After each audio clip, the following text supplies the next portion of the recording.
Hello everyone, आज 4 अक्टूबर 2025 है और कल जो भी न्यूज़ इवेंट चर्चा में रहे उन पर हम एमसीक्यूज एज देखेंगे। एज़ यूजुअल हम जैसे देखते हैं, जैसे आज अगर आप देखोगे एएनआरएफ एक रिसर्च फाउंडेशन है, उसके द्वारा एक इनिशिएटिव स्टार्ट किया गया, सरल जिसे बोला जाता है, simplified and automated research application and learning, ऐसा कुछ। इसके अलावा जो ठुमरी संगीत है वो चर्चा में रहा। सर क्रीक जो सीमा है गुजरात और पाकिस्तान के बीच, सिंध के बीच, वो चर्चा में रहा, उसको देखेंगे। ड्रोन कवच के बारे में देखेंगे, इचामती रिवर के बारे में देखेंगे और ट्राइक्लोइथिलीन के बारे में देखेंगे। इस तरह से जो नेशनल पल्स मिशन है, इस तरह से वेरियस 9 एमसीक्यूज देखेंगे स्नो लेपर्ड के बारे में, और इसका पूरा स्टैटिक टॉपिक भी हम यहाँ पे समझेंगे। इसे कैसे समझेंगे, जैसे सपोज करिए यहाँ पे एएनआरएफ के बारे में है, तो एमसीक्यू क्या बन रहा है, अगर आप देखो एमसीक्यू यहाँ पे ये बन रहा है, consider the following statements about ANRF. ANRF के बारे में आपको स्टेटमेंट बताना है। अब रिसेंट में मैं न्यूज़ क्यों था, क्योंकि इसने एक इनिशिएटिव लॉन्च किया जिसे कहा जाता है क्या, सरल। क्या कहा जाता है, सरल। अगर आप फुल फॉर्म लिखना चाहो तो लिख सकते हो, simplified and automated research amplification and learning. इसका पर्पज़ क्या है कि साइंस को और इनोवेशन को मोर एक्सेसिबल बनाना, अधिक पहुंच सुनिश्चित करना। इसके अलावा और समझ विकसित हो, लोगों की समझ विकसित हो साइंस और जो इनोवेशन उसको लेके, ये यहाँ पे पर्पज़ है।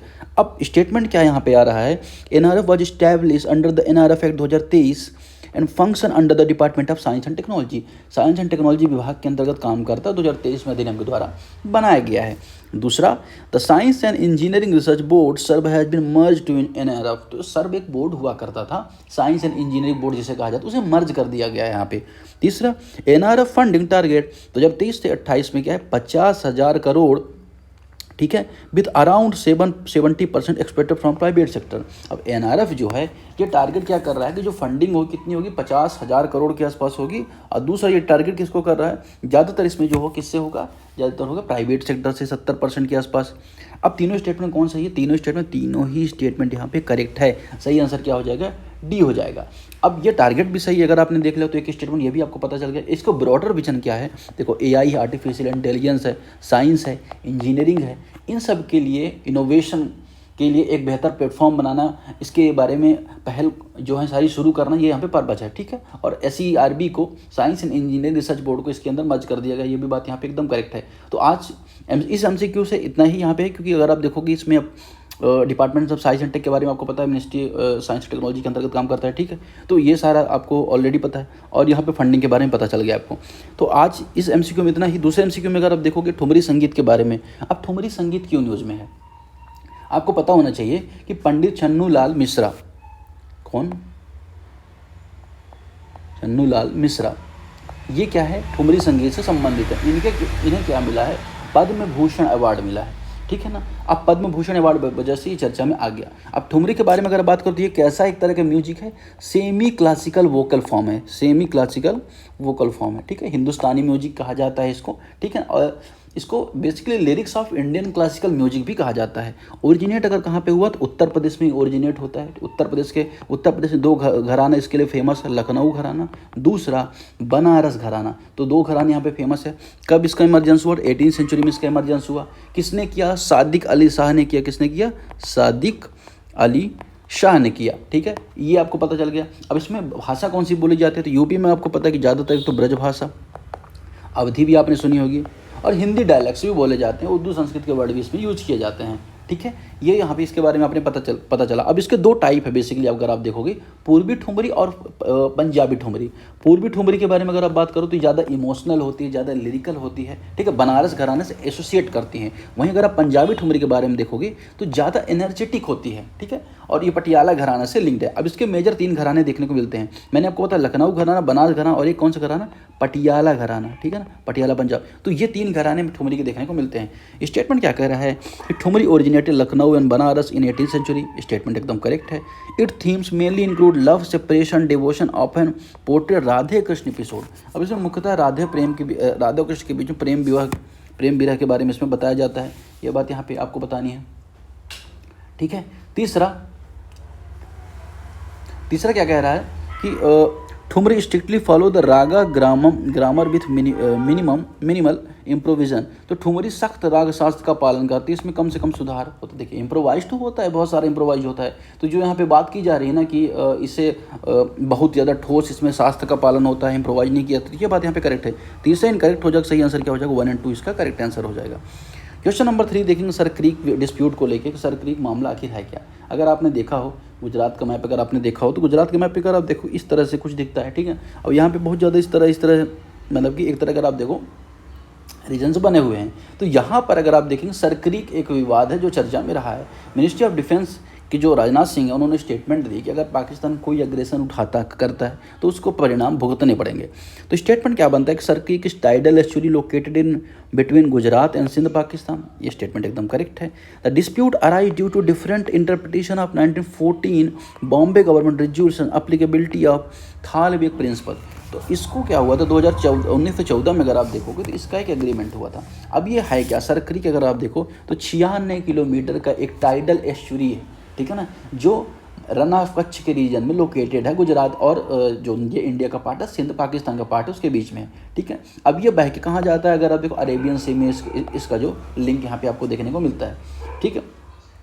अब यहाँ पे अलग अलग क्या हो गई ना, इंटरप्रिटेशन होगी, पाकिस्तान की अलग इंटरप्रिटेशन है, भारत की अलग इंटरप्रिटेशन है, जिस वजह से ये चर्चा में रहा है। अब अगर आप देखो 1914 में एक ट्रीटी हुई थी, उसे बॉम्बे गवर्नमेंट रेजोल्यूशन बोला जाता है, इसमें सिंध के जो ब्रिटिश इंडिया का पार्ट था और कच्छ जो पार्ट था उसके बीच में ये संधि हुई थी। अब पाकिस्तान क्या क्लेम करता है, पाकिस्तान क्लेम करता है कि the boundary lies on eastern bank of creek giving to creek Sindh, ठीक है ना। तो ईस्टर्न वाला जो रीजन है, सपोज करो ये वाला रीजन है, तो वो इस वाले रीजन को पाकिस्तान मांगता है, इस वाले रीजन को भारत। तो मतलब ये एक डिस्प्यूट का कारण यहाँ पे बना हुआ है। अब इंडिया क्या थालबेग प्रिंसिपल का पालन करता है कि mid channel line of navigation navigable water का पालन यहाँ पे करता है। भारत की स्टैंड ये है, सीधी सी बात ये है, भारत के जो मैरीटाइम नॉर्म्स उसका पालन करता है, इंटरनेशनल मैरीटाइम नॉर्म्स का पालन करता है।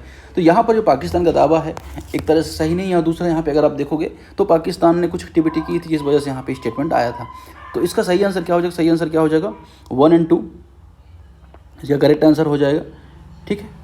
अब यहाँ पे जो तीसरी स्टेटमेंट इनकरेक्ट इसलिए है क्योंकि यहाँ पे बोल रहा है कि भारत का दावा है कि सर क्रीक नेविगेबल नहीं, ऐसी बात नहीं है, नेविगेबल नहीं है, ये स्टेटमेंट इनकरेक्ट है, भारत ऐसा कोई दावा नहीं करता। तीसरी स्टेटमेंट इनकरेक्ट हो जाएगा, सही आंसर कौन सा हो जाएगा 1 और 2 इसके करेक्ट आंसर हो जाएंगे, ठीक है। आगे देखते हैं, आगे अगला एमसीक्यू किसके बारे में, ड्रोन कवच के बारे में है। ड्रोन कवच के बारे में क्या बोल रहा है, consider the following statements about drone कवच। अब यहाँ पे क्या हुआ है कि अगर आप देखो इंडियन आर्मी ने रिसेंटली एक्सरसाइज कंडक्ट की जिसे ड्रोन कवच बोला जा रहा है, ये कहाँ कंडक्ट की है, पूर्वी अरुणाचल प्रदेश में, पूर्वी अरुणाचल प्रदेश। तो ये अगर आप देखो ये मैप है, ये अरुणाचल प्रदेश का मैप है, तो इस रीजन में इसने अभी क्या मिलिट्री एक्सरसाइज कंडक्ट की है, जिस वजह से क्या है चर्चा में आ गया है।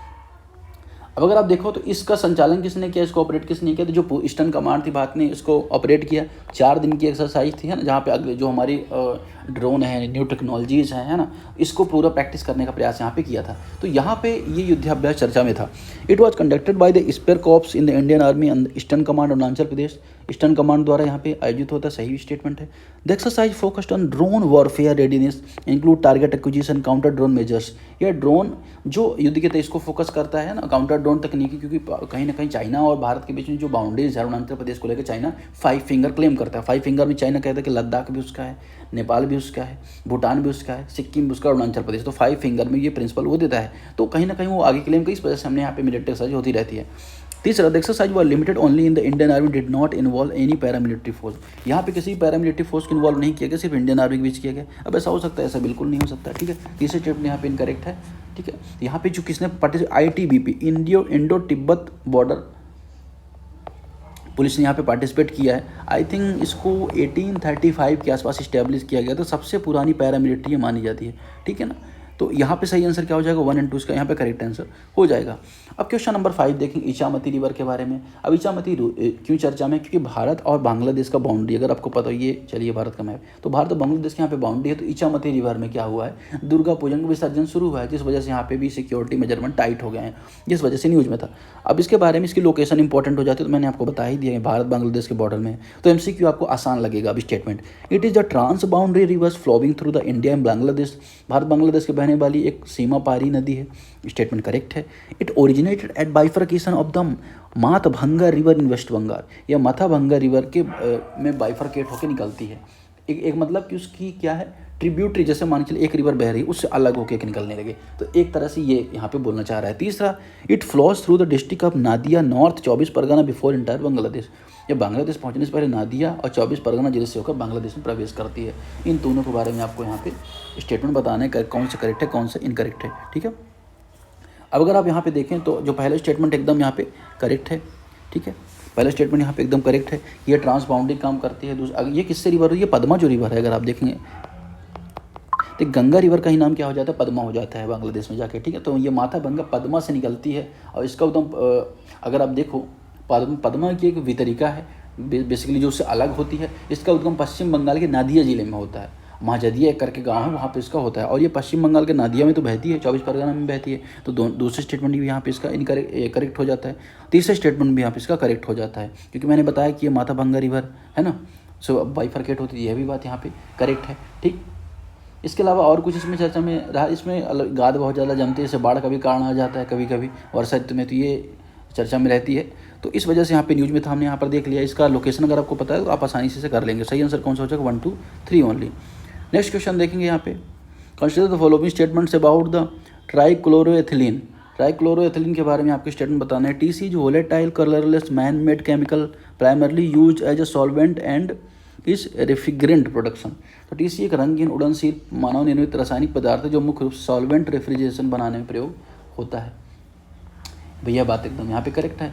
अब क्या हुआ कि एक रिसेंट अभी स्टडी हुई, उसमें ये पाया गया कि जो टीसीई है, जिसे बोला जाता है क्या, ट्राइक्लोरोएथिलीन, इसके लंबे समय तक बाहर रहने से पार्किंसन रोग का खतरा बढ़ जाता है। इस वजह से, क्योंकि एक क्या किस तरह की गैस है, एक वाष्पहीन रंगहीन गैस है, मतलब क्या volatile and colourless liquid organic chemical है। तो ये इस वजह से यहाँ पे जो कहीं ना कहीं प्राकृतिक रूप से नेचुरली नहीं पाई जाती, इसका निर्माण केमिकल एनालिसिस उससे होता है, सिंथेसिस से होता है। केमिकल क्या बोलते हैं उसको, हाँ सिंथेसिस ही, ठीक है ना, केमिकल सिंथेसिस का यूज होता है। इसका उपयोग कहाँ पे होता है, रेफ्रिजरेशन में, हाइड्रोफ्लोरोकार्बन बनाने में इसका उपयोग होता है, जिस वजह से यहाँ पे न्यूज में था। तो पहले स्टेटमेंट यहाँ पे करेक्ट है। दूसरा, प्रोलॉन्ग एक्सपोजर ऑफ टीसी में इंक्रीज लीवर और किडनी कैंसर। तो लंबे समय तक ये किडनी कैंसर का भी कारण बनता है। देखिए ये बात हो सकती है, क्योंकि पॉसिबिलिटी है, साइंस एंड टेक में तो कुछ भी पॉसिबल है, आपको पता ही है कि स्टेटमेंट इस तरह से बनते हैं। तीसरा, TC occur naturally in the environment, reverse and soil. ये नेचुरली एनवायरनमेंट में पाया नहीं, क्योंकि ये केमिकल सिंथेसिस से बनता है, ये नेचुरली एनवायरनमेंट में नहीं पाया जाता। तीसरा स्टेटमेंट यहाँ पे इनकरेक्ट हो जाएगा। सही आंसर क्या हो जाएगा, 1 and 2 ओनली, ठीक है। अब ये वहीं पे हवा और पानी में पाया जाएगा जहाँ पे इसका प्रोडक्शन हो रहा है, ठीक है। तो ये चीज़ आपको यहाँ पे याद रखनी है। आसानी से मिट्टी में घुल जाता है, भूजल में भी, या जो हमारा वाटर सोर्स है उसमें भी ये जमा हो जाता है और शरीर के अंदर पहुंच जाता है। सांस लेने से, खाना पीना खाने से, सबसे पहुंच जाता है, जो हमारे शरीर के लिए खतरा का काम होता है, ठीक है। तो ये हमने देख लिया यहाँ पे सही आंसर क्या, जो 1 2 यहाँ पे। क्वेश्चन नंबर 7 देखेंगे, consider the following statements about the national pulse mission. राष्ट्रीय दाल मिशन के बारे में स्टेटमेंट यहाँ पे बताना है। क्यों अभी बताना है कि जो अभी ग्रामीण कृषि मंत्री हैं, है ना, आई थिंक शिवराज सिंह चौहान है, उन्होंने घोषणा की कि राष्ट्रीय दलहन मिशन को उन्होंने मंजूरी दी, नेशनल पल्स मिशन को मंजूरी दी है, ठीक है। साथ ही जो रबी की फसल होती है उसमें एमएसपी में वृद्धि की भी बात यहाँ पे की है। अब एमएसपी पे रेट डिसाइड हो रहे हैं। एडिटोरियल भी यहाँ पे चर्चा में था कि भाई एमएसपी बढ़ाने से कुछ नहीं होता, किसानों की आय बढ़ाओ। एमएसपी हर बार 200-300 रुपये बढ़ाते तो क्या हो रहा है, कुछ उसके डाइवर्स करो, किसान की इनकम है अलग अलग स्रोतों से आए तब तो उसको फायदा है ना। 150 रुपये बढ़ा देने से कुछ नहीं मिलने वाला है, और अलग अलग फसलों को भी मिलना चाहिए और सब में बढ़ना चाहिए। गेहूँ चावल दाल इन पर बस फोकस नहीं होना चाहिए। It is 6 year centre scheme for 2025-26 to 2030-31 aim एल अचीविंग सेल्फ सफिशिएंसी पल्स। 2025-26 से 2031 तक दाल उत्पादन में आत्मनिर्भरता प्राप्त करने का यहाँ पे लक्ष्य है। अब देखिए कितना करेक्ट है कितना इनकरेक्ट है, आपको यहाँ पे बताना है, ठीक है। दूसरा, the mission target pulse production 350 lakh tonne by 2031। Emphasise 416 जिलों में 350 लाख टन यहाँ पे बढ़ाने का यहाँ पे वो दिया जाएगा, क्या टारगेट लिया जाएगा। तीसरा, the Sathi portal is use to tracking foundation certified seed production. जो साथी डिजिटल पोर्टल, इसका उपयोग किया जाएगा बीजों की निगरानी करने के लिए। अब तीनों स्टेटमेंट कौन सी स्टेटमेंट करेक्ट है बताइए। तीनों ही स्टेटमेंट यहाँ पे करेक्ट है। पहली बात है कि टाइम पीरियड आप यहाँ पे याद रखिए, 2025-26 से लेकर 2030-31 तक के लिए यह प्रोजेक्ट यहाँ पे शुरू हो रहा है। यहाँ पे टारगेट क्या है कि देखिए अभी हमारा 242 टन का उत्पादन चल रहा है 2023-24 में, हम 2031-32 तक कम से कम 350 लाख टन यहाँ पे प्रोडक्शन करेंगे, हमारा टारगेट है, ठीक है। दूसरा, जो उपज है वो पर हेक्टर कितनी हो रही, 881 किलोग्राम पर हेक्टर हो रही है, उसको भी हमारा टारगेट जो पर हेक्टर है उसको 1130 किलोग्राम के आसपास हम पर हेक्टर यहाँ पे कर दें। और 4 से 16 जिले में क्यों टारगेट किया जा रहा है, पूरे में क्यों नहीं, क्योंकि हर जगह दाल उत्पादन तो होता नहीं है ना। ज़्यादातर जो मध्य प्रदेश है इन सब रीजन में इसमें जो दाल का उत्पादन होता है, तो वहाँ पे टारगेट इसको किया जाएगा। और साथ ही पोर्टल के माध्यम से जो भी बीज है उसका डिस्ट्रीब्यूशन है सेंट्रल लेवल पर, स्टेट लेवल पर जो एजेंसीज है वो करेंगे, ट्रेस करेंगे, है ना, ये सब इसका काम यहाँ पे रहेगा। ओवरऑल यहाँ पे प्रयास है कि लगभग 35 लाख स्क्वायर किलोमीटर स्क्वायर में क्या किया जाएगा, इसको इस योजना का लाभ यहाँ पे मिलने वाला है। नाफेड है जो राष्ट्रीय कृषि सहकारी संस्थान है यहाँ पे, वो इसमें पार्टिसिपेट करेगा। ठीक है, ये यहाँ पे हमने न्यूज़ यहाँ पे देख लिया। सही आंसर क्या हो जाएगा डी। क्वेश्चन नंबर 8 देखें फार्मा मेडटेक के बारे में कि फार्मा मेडटेक में PRIP क्या होता है, promotion of research and innovation in pharma medtech sector. मतलब क्या, फार्मा मेडटेक जो मेडिसिन टेक्नोलॉजी है उसके सेक्टर में क्या करना, इनोवेशन करना, उसको लेके यहाँ पे स्टेटमेंट है ये स्कीम को लेकर। It was launch by the ministry of chemical fertilisers, जो केमिकल फर्टिलाइजर मिनिस्ट्री द्वारा 2023 में लॉन्च किया गया था 5000 करोड़ बजट के साथ। ठीक है, दूसरा component of focus on establish centre of excellence in 7 NIPER with 700 crore allocation. ये इसके कंपोनेंट ए में इसका पर्पज़ क्या है, 7 नाइपर सेंटर ऑफ एक्सीलेंस स्थापित करना। आपको पता है तो ठीक है, नहीं पता तो कोई मतलब नहीं, आप नहीं अटेम्प्ट कर सकते। Component B provide financial assistance only to startup in pharma medtech. जो कंपोनेंट बी है वो स्टार्टअप को फिनेंशियल असिस्टेंस देने का काम यहाँ पे करेगा। यहाँ पे पर्पज, अब देखिए पूरी स्कीम को आसान भाषा में समझिए, सीधी सी बात है यहाँ पे कि सरकार भी फार्मा मेडटेक एरिया में रिसर्च इनोवेशन को बढ़ावा देने के लिए बहुत सारे एप्लीकेशन को इन्वाइट किया है, जिससे ग्लोबली जो हमारा R&D है वो बेहतर हो पाए। ठीक है, अब PRIP योजना जिसको शुरू किया है इसी डिपार्टमेंट ने शुरू की है, ये बात यहाँ पे एकदम करेक्ट है, ये बजट भी एकदम करेक्ट है, तो पहले स्टेटमेंट एकदम यहाँ पे करेक्ट हो जाता है। दूसरे स्टेटमेंट यहाँ पे बात कर रहा है तो इसके 2 कंपोनेंट आपको यहाँ पे याद रखना है, कंपोनेंट है ए, कंपोनेंट बी। कंपोनेंट ए में क्या है, 7 जो मौजूदा NRIPs हैं, मतलब क्या, अगर आप देखो सेंटर स्ट्रेंथनिंग, यहाँ पे पर्पज क्या, strengthening research infra through establish centre of excellence.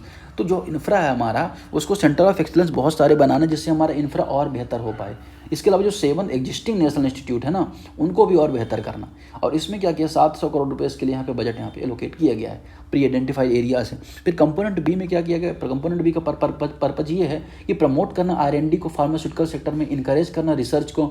इसमें 6 प्रायोरिटी एरियाज जिनको फाइनेंशियल असिस्टेंस देने की बात यहाँ पे की जाएगी, जैसे इंडस्ट्रीज़ हैं, MSMEs है, SMEs है, स्टार्टअप्स हैं। अब इसका जो बजट है कितना हो जाएगा, 4250 करोड़ रुपये इसका बजट होगा। ठीक है, ये चीज़ यहाँ पे आपको यहाँ पे याद रखनी है। इसमें प्रायोरिटी एरिया आपको पता होना चाहिए, न्यू केमिकल है, न्यू बायोकेमिकल है, फाइटो फार्मास्यूटिकल्स है, जेनरिक जो बायोसिमिलर्स हैं, ये इसकी न्यू कहीं ना कहीं कंपोनेंट है। अब अगर आप देखो यहाँ पे नीति आयोग के भी असिस्टेंस यहाँ पे इसको मिलने वाली है। तो ये सारा स्टेटमेंट यहाँ पे चर्चा में था। सही आंसर कौन सा हो जाएगा, अगर आप देखो सही आंसर कौन सा हो जाएगा, 1 और 2 आई थिंक 8 यहाँ पे करेक्ट आंसर हो जाएगा। ठीक है, यहाँ पे जो बात हो रही है ओनली इस स्टार्टअप को फंड दिया जाएगा केवल, तो ये ऐसी बात यहाँ पे इनकरेक्ट है। अगर आप देखोगे तो स्टार्टअप्स को दिया जाएगा, लेकिन इंडस्ट्रीज़ को पहले से इस्टेब्लिश इंडस्ट्रीज MSMEs को भी यहाँ पे पैसा दिया जाएगा, फंडिंग दी जाएगी, क्योंकि ये सभी के लिए फंड की यहाँ व्यवस्था होगी। किसको industries, SMEs, MSMEs, government institution साथ में काम करेंगे, स्टार्टअप्स हैं, सबको दी जाएगी। तो जो यहाँ पे ओनली स्टार्टअप है ये इनकरेक्ट हो जाएगा।